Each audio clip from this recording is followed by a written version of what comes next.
So you don't expect to beat Brighton? So I did not expect to beat Brighton, and that's a fact. That is where Manchester United is at. At the moment, I went into that game with that mindset, and I remember saying, if you wanted to place your bets on the bet winner on Manchester United, do not bet on Manchester United winning that game. I said that categorically. So no, you can roll back the tape. Roll back the tape. Manchester United versus Brighton. I'm not looking at, even as a Manchester United fan, I'm going to play it safe. So I would say that one, I'm not going to advise you to either, bet, for Man U to win or Brighton. But I would say there will be goals in that game. I did say that. So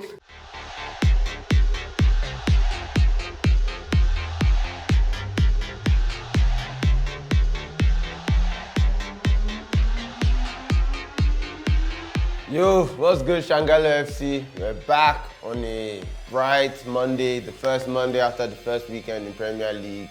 So the agendas are ripe and hot. I'm sure the workplace debates have already kicked off. Right. The girls in the office are mad. I've seen the screenshots of the words that have been blocked on the timeline since the season is back. But we're back, 8 months, we're active. Man, it's just time to get into it. Like, it's something we waited for like the longest, and yeah. So that leads us right into our first segment for the day, hit or miss. Right.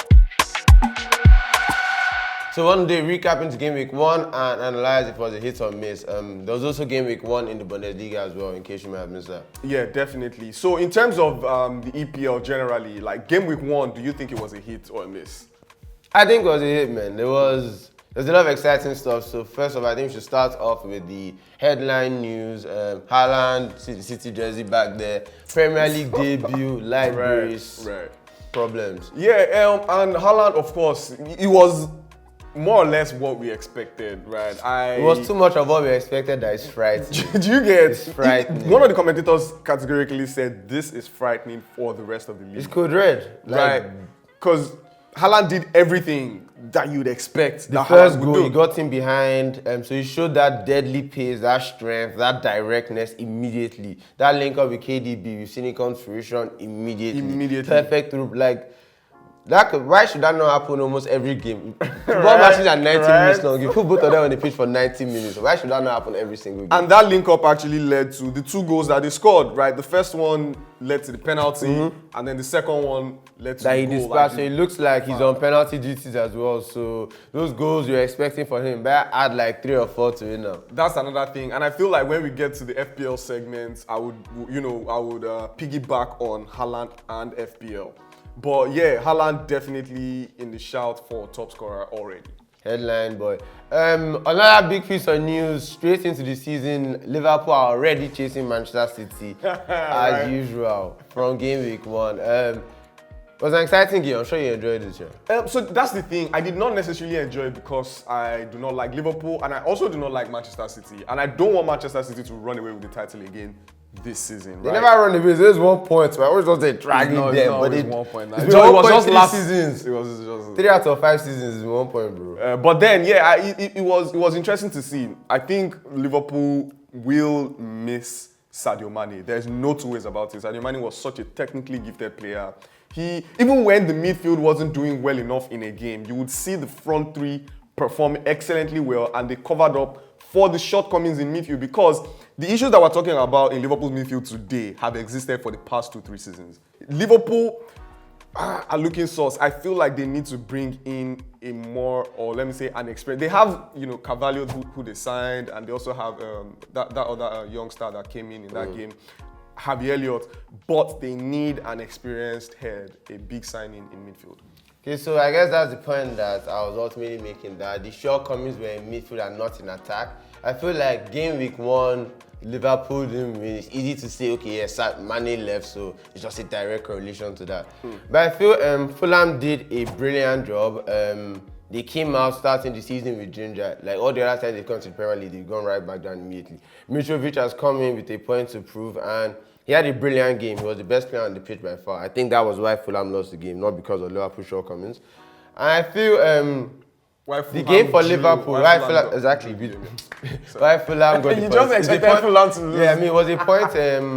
Was a point one for Fulham, even though it was a draw. Definitely. But yeah, I feel like the attack looked. The problem was not Sadio Mane going or Luis Diaz playing, because like you said, Luis Diaz actually looked bright in the start of the game. He put the ball in the back of the net once. 2 of our best chances came from him, and he hit the post one time. And the time that the ball flashed in front of the goal, and he got just on the end of it, but he couldn't reach there. So Luis Diaz was very bright. I think the problem was Firmino and Klopp starting Firmino instead of Darwin Núñez. Because as soon as Darwin Núñez came on, we started creating chances immediately. The goal that he scored was we had that chance like 30 seconds earlier where Salah played him in behind and then he did that. Then then he did it again for him, then he scored, then he was linked up with the goal for Salah. So as soon as he came on, he was able to stretch the game, and Salah became so much more influential in the game because he has speed. Firmino brings the entire defense squad and meeting, so everybody choked in front of Salah. As soon as Núñez started stretching them, Salah started scoring. So I feel like our attack is going to be fine without Sadio Mane. You just have a problem with me mentioning that Liverpool is missing Sadio Mane. Whether it was 5 games in... It's not a problem. I just feel like it's reactionary. I feel like even if we won 10-0, you can't say they don't miss Sadio Mane. It's like... Whether it was 5 games in, whether it was 5 games in, or 10 games in, or 7 games in, or 1 game in, I will mention the fact that Liverpool look like they miss Sadio Mane, and they will miss Sadio Mane. But speaking on, I guess let's not leave the Premier League just yet. Tell her things can distract me and talk about Sadio Mane. And we can ignore the fact that Manchester United have kicked off the season just how they ended last season. How do you feel about that? Yeah, definitely. I'm not surprised, because I remember mentioning on the... You're not surprised? I'm not surprised. Hear me. I thought you were optimistic during preseason for the season now. That's if you were not listening to what I said on the last show, right? The most recent show that we did. I mentioned that Manchester United are not likely to win the game against Brighton. Brighton and Hove Albion are a team that were excellent last season. Punched above their weight throughout the season, finished 9th or 8th in the league last season. So you don't expect to beat Brighton? So I did not expect to beat Brighton, and that's a fact. That is where Manchester United is at the moment. We had crucial injuries coming into the game. Anthony Martial, who played the entire preseason for us and played excellently well for us, got injured. Ronaldo was not likely to start because, of course, he did not have a full preseason with the team. So it seemed to be a mixed, a team that was not going to be really settled, coming into the first game. And I went into that game with that mindset. And I remember saying, if you wanted to place your bets on the bet winner on Manchester United, do not bet on Manchester United winning that game. I said that categorically. So no, you can roll back the tape. Roll back the tape. Manchester United versus Brighton. I'm not looking at, even as a Manchester United fan, I'm going to play it safe. I'm not going to say Man U will win their first game of the season, especially against a Brighton side that did very well last season, very good defensively. But I feel like there will be many goals in that one. Manchester United don't seem to have their defense, as good as they expect that it should be, with the defensive midfield position still experiencing some shakiness. So I would say that one, I'm not going to advise you to either, bet, for Man U to win or Brighton. But I would say there will be goals in that game. I did say that. So that's what it is. I'm not surprised about the loss, but I feel like Erik ten Hag could have done better with how he set up the team. And of course, it is the English Premier League, and he's a new manager to the English Premier League. He's allowed to make that kind of mistake. He shouldn't have used Eriksen as a false nine. Allow Rashford play that position. Bruno could have played off the wing and allow Eriksen play, as a 10. Yeah. And on average, I think it's interesting because I know while she says an uncertain Manchester United team, like a lot of the players that started that match are going to be starters throughout the course of the season. Like at the end of the day, McTominay and Fred are your main midfielders. Bruno is going to play your matches. At this point, where your attack is right now, Rashford has to be a starter. Sancho has to be a starter. So really, that's really your team bar one player. And I feel like that should be scary. Yeah, so I feel like... And Brighton, yeah, they're a good side and all that. But at the end of the day, they finished, 9th? They're not West Ham, they're not Leicester. No, they're a good side. They're a good side that have actually played really well. And you cannot doubt what Graham Potter has done. No, they're a good side, but the point I'm trying to say is that they're not, like, if you're struggling with Brighton, like, they're levels above Brighton. You still get the Leicester level above Brighton. Then even above Leicester last season, you still have, like, West Ham, then Arsenal, then Tottenham, then Chelsea. So if you're struggling with Brighton, with a team that looks like most of the players are your starters, then Ten Hag needs to do something quickly in the next week or two. So you're trying to say that if West Ham beat Manchester City and they didn't. No, hear me. If you're trying to say, are you not trying to say that if West Ham beat Man City and Liverpool. And then Brighton beat West Ham, then that means Brighton is better than Man City. No, I feel like if West Ham you cannot say that. Let me answer your question now. You can't answer the question. If West Ham beat Manchester City, I'll say, yeah, it's an anomaly because if I look at Manchester City's last 15 matches, that happens once in a blue moon. But for Manchester United, this kept happening all through last season. I was not and then asking it has happened this season. No, you're making an analogy and comparing it to Manchester City. I'm not comparing it to Manchester City. I'm bringing it back to Manchester United for you now. That's the point of an analogy. Now you have to work on both sides. Okay. So that's what I'm trying to say categorically is that whether it is Brighton and Hove Albion or any other team that beats Manchester, that has nothing to do with whoever you have to face after, in Leicester or whoever. Man, you can now face Leicester tomorrow and give Leicester a 7-0 drubbing. That could happen, and that is football. But that's besides the point. Don't bet on that, we're joking. The point is, they're right, not going to be Leicester. Well, the point is Manchester United and Erik ten Hag do have quite some way to go, especially with Erik ten Hag in his first season in the Premier League, and that's fact. Also, we're expecting some transfers to come in midfield, especially. Frankie de Jong too. I don't think that. I am very, very sure that McTominay and Fred. And in fact, I'm ready to put myself on the spot for this. McTominay and Fred will not be Manchester United starting midfield pairing throughout the season. We're very likely to see either one of them at least play in the defensive midfield position, and then Eriksen will feature more as well as not the two of them.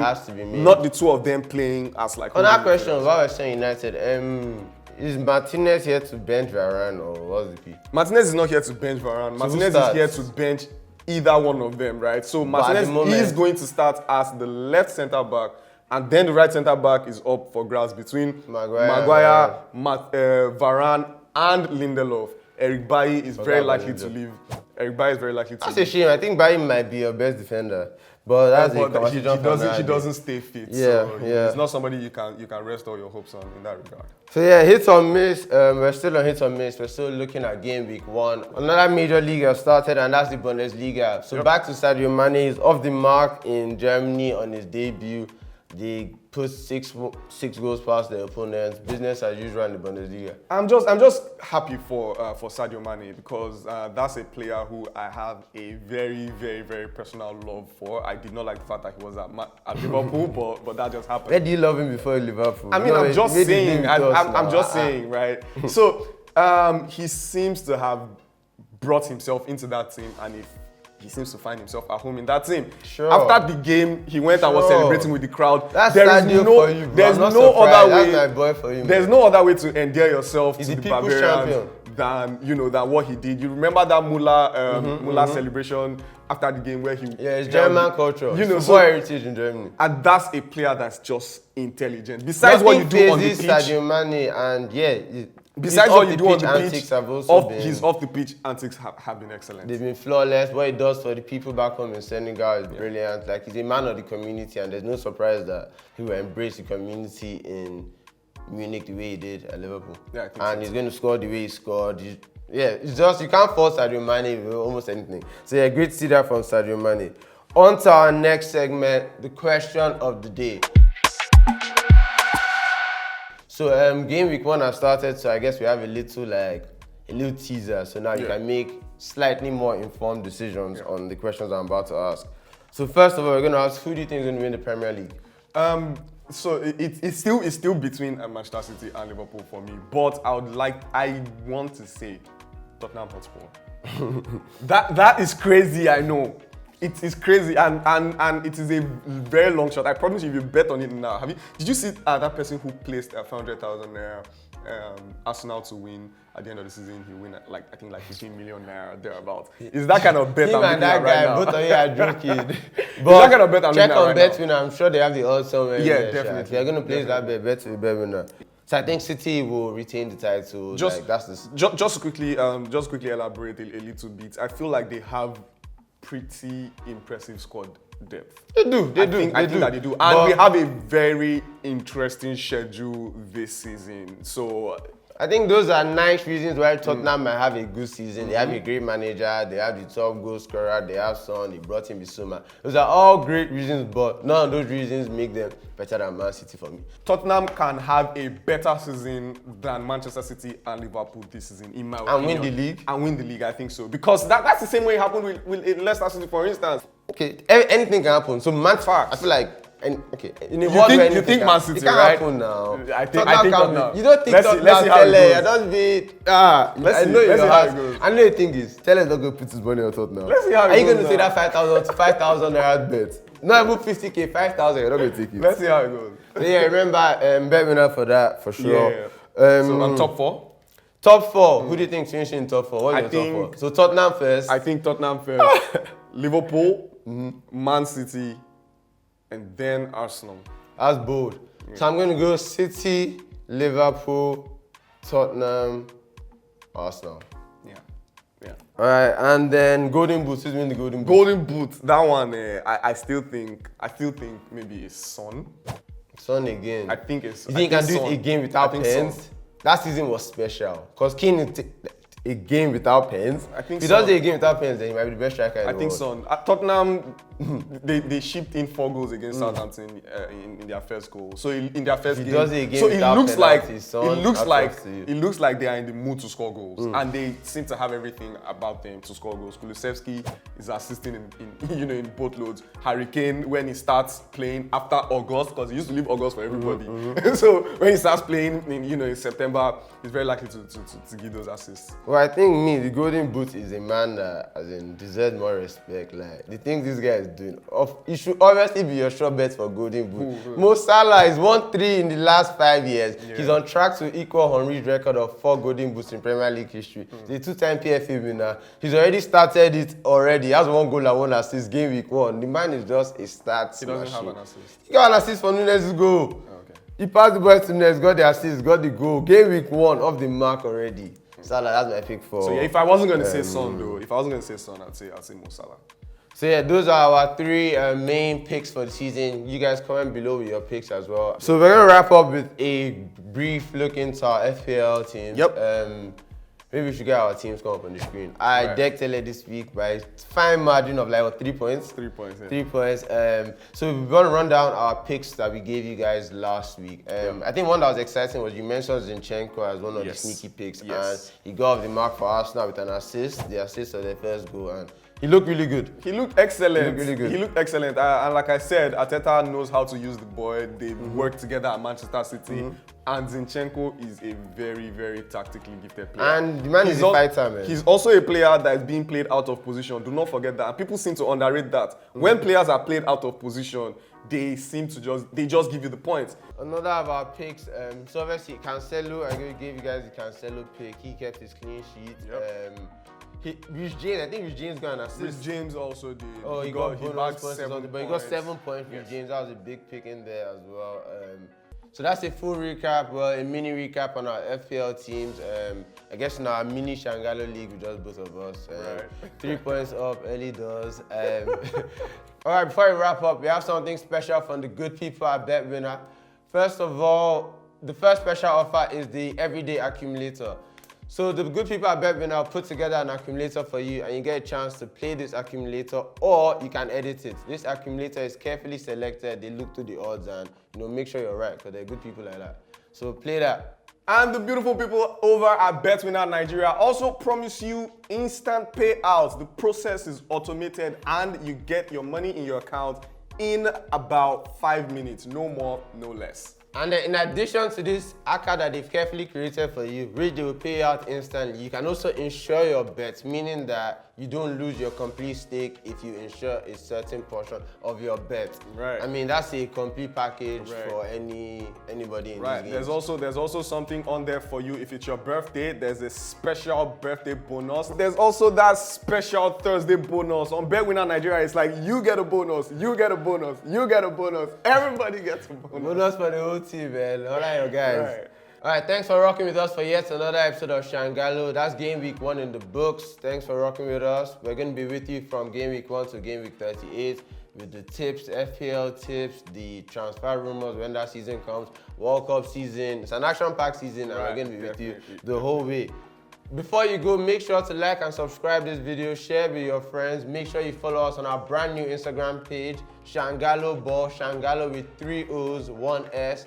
Make sure to follow our grateful sponsors, BetWinner on Instagram as well at betwinner.nigeria. Follow Accelerate TV as well. Watch the content and yeah, keep supporting us as we keep supporting you. Safe.